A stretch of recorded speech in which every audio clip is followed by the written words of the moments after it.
बात तो करनी पड़ेगी सर, रशिया यूक्रेन की 2 हफ्ते हो गए हैं युद्ध को। फाइनली हाईएस्ट लेवल बैठक होने वाली है, मतलब दोनों देश के फॉरेन मिनिस्टर, इसके ऊपर तो सर सीधे प्रेसिडेंट या प्राइम मिनिस्टर ही आएंगे।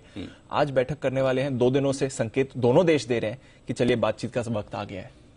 कैसे देखें सर? बढ़िया है दीप। सबसे बड़ी बात यह कि कल जेलेंस्की साहब ने जो स्टेटमेंट दिए थे उन्हें फेस वैल्यू पर लेना है या नहीं लेना है, वो डर और संशय था कि क्या वो पश्चिमी देशों पर दबाव बनाने की कोशिश कर रहे हैं। लेकिन इसका जवाब यह कि नहीं, वो वाकई में वही कह रहे थे जो वो सोच रहे थे और जो करना चाहते थे। यानी कि उन्हें लगता है कि अब और ज्यादा लड़कर फायदा नहीं, हमें जो सपोर्ट चाहिए वो सपोर्ट मिल नहीं रहा और हमारे लिए लड़ने की एक लिमिटेड ताकत है वो हम इस्तेमाल कर चुके हैं। ऐसे में पूरा बर्बाद होने से बढ़िया है कि अब बातचीत करके मामला खत्म किया जाए। और उसी दिशा में जब आगे कदम बढ़ा है कि आज टर्की में जाकर दोनों के विदेश मंत्री, अब तक की जितनी बातें हुई 3 दौर की, उसमें सबसे हाईएस्ट लेवल की बात आज होने जा रही है। और इसके बाद नेचुरली आपके लिए ज्यादा से ज्यादा आप डिफेंस मिनिस्टर्स को और जोड़ दें, लेकिन उसके बाद जो फाइनल बातचीत दोनों राष्ट्रपति के बीच में होती है तो नेक्स्ट स्टेप के लिए तैयारी होती दिख रही है। इसका मतलब क्लियर करते हैं दीप कि यूक्रेन ने एक बात समझ ली है कि जो कुछ करना है हमें ही करना है, हमें किसी और के भरोसे नहीं रहना। और ऐसे में जेलेंस्की साहब ने ये सोच लिया कि अगर हमें ही करना है तो हमें बातचीत करनी है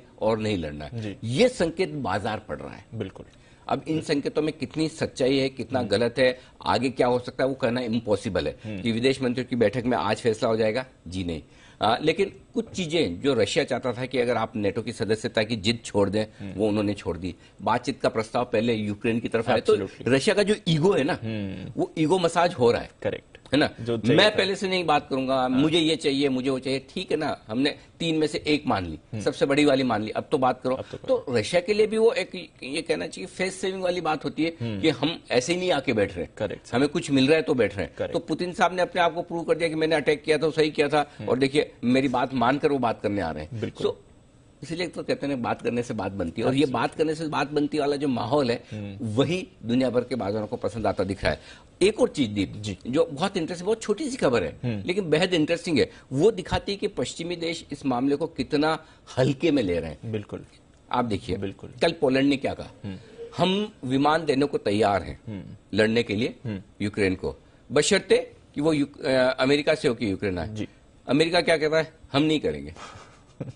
करेक्ट। मतलब आपको खुद को नहीं देने, कोई आपके थ्रू उनको देना चाहता वो भी नहीं करना। तो और प्रेशर आप डाल रहे थे कि आप विमान दीजिए। एग्जैक्टली। तो अमेरिका का दोगलापन बहुत साफ सामने आ गया। एब्सोल्युटली।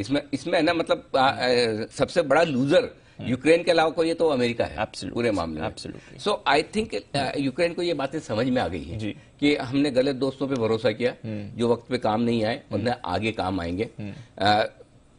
अभी देखिए कहीं कोई गैस सप्लाई बंद नहीं हुई, कहीं ऑयल सप्लाई बंद नहीं हुई, कहीं कोई खाने पीने की सप्लाई बंद नहीं हुई। रशिया से जो कुछ भी एक्सपोर्ट हो रहा है हो ही रहा है। स्विफ्ट अभी तक लागू नहीं किया है। ब्रिटेन कहता है हम साल के अंत तक है ना सप्लाई कम करेंगे। अरे क्या बात करते हो आप। बिल्कुल। मतलब ऐसा तो मतलब स्ट्रेटेजिकली भी कोई भी सोचेगा कि अगर कभी कहीं युद्ध हो जाए तो मुझे अपनी सप्लाई को किस तरह से मैनेज करना है। सो आई थिंक ये 2 हफ्ते लड़ने के बाद आप लड़ते लड़ते भी थक ही जाते हैं। एग्जैक्टली। मतलब चाहे जीतने वाला हो वो भी थकता है, सिर्फ हारने वाला थके ऐसा नहीं है। बिल्कुल करेक्ट। बिल्कुल। सो एनर्जी तो दोनों तरफ से लगती है, राइट। सो मुझे लगता है कि ठीक है, पिछले 2 दिनों में जो संकेत आए वो थोड़ी राहत वाले हैं।